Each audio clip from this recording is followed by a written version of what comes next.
Hey everyone, how are you? I hope you're all doing well.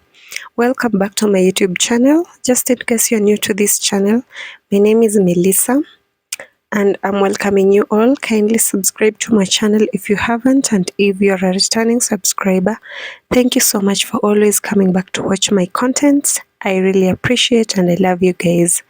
So in today's video guys, we are going back to the kitchen and today we are preparing Githeri. For those who do not know Githeri is a mixture of beans and maize and maybe some potatoes, maybe some like pumpkin, anything that you like to add, but the primary ingredients are maize and beans, and you can add any other cereals if you want.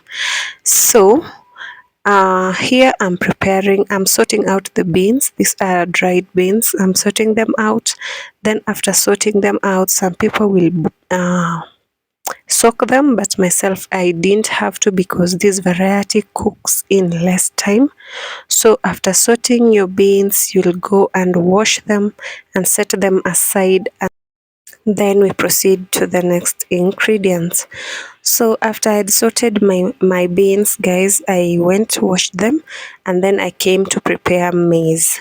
So my maize were fresh. They were fresh from the farm. I had brought them from my home few days before. So here I was actually removing the maize seeds from the cobs. I don't know what we call this procedure. So I was with my son and it was all over. He just likes like helping out, but he sometimes helps out in the wrong way. Anyway, so I was undoing the maize from the cobs guys, and these were fresh maize. What I normally do, I boil the maize before the beans because beans tend to cook faster than the maize, and you'll end up having overcooked beans or either well cooked beans and the maize is still somehow hard. So I normally begin my cooking of Githeri with the maize. So I'll go in with I'll wash this maize, remove the dirt and everything, and then I begin boiling the maize and then the beans will follow.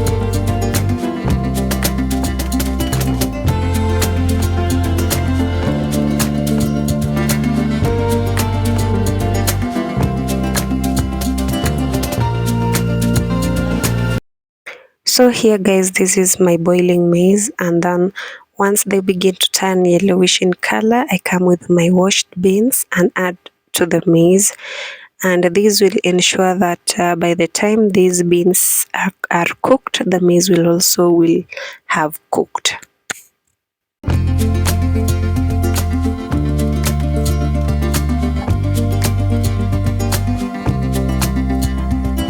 So guys, this is after some time of boiling and it's almost ready. So we are going to prepare some other ingredients to use in frying them. So what I have here are some tomatoes, green bell pepper, onions and carrots. You can add any other ingredients of your choice depending on the taste you want to achieve. So I'm going to cut these so that I can use them to fry my Githeri.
So guys, our ingredients are ready and our githeri is boiled, so we're going to fry. So the first thing you do is heat your sufuria. After heating it, add a good amount of cooking oil, not too much, not too less. Then you add in your ingredients. Once your oil is hot enough, you go in first with the onions. If you're using the exact same ingredients as mine, you can go in using the steps I'll use. And if you blended your ingredients, you're just going to add in the oil. After the oil and the onions, you can just add in the puree that you've blended together. But if you didn't blend, let's use these steps here. So after your onions are cooked, you go in with the carrots. If you diced them, if you grated them or shredded like myself. Then after that, you go in with tomatoes. Once you go in with tomatoes, you let it cook well until it forms a puree. And then if it's now cooked well, and apparently the current type of tomatoes don't really cook that well, so you have to be very patient. And then you go in with your green bell pepper, but don't let it cook so much. Then you go in with your amount of githeri that you want to cook. You can save the rest in a freezer so that you can be frying them once in a while when you want. And if you're cooking for a large number of people, you can just fry everything. So guys, after a few minutes of stirring and stirring and stirring, it becomes thick like so. You ensure that everything has cooked well, everything is blending in well, and then before it burns or sticks to your cooking pot, you add a little water, just a little, not dhufu guys, not dhufu. And then after this, now you go in with, if you have any spices to add, you begin with salt. And then after adding in salt, add in the right amount, like keep tasting that the saltiness is enough. Myself, I went in with curry powder. I really love this ingredient. Almost like I add almost in everything except tea. Anyway, so you add in your curry powder if you're using any. If not, go in with your spices that you have. Some people may go with Rico or something, maybe beef cubes or something, yeah. And then after adding in your spices, you let it cook, cover it and let it cook for some time for the spices to cook well.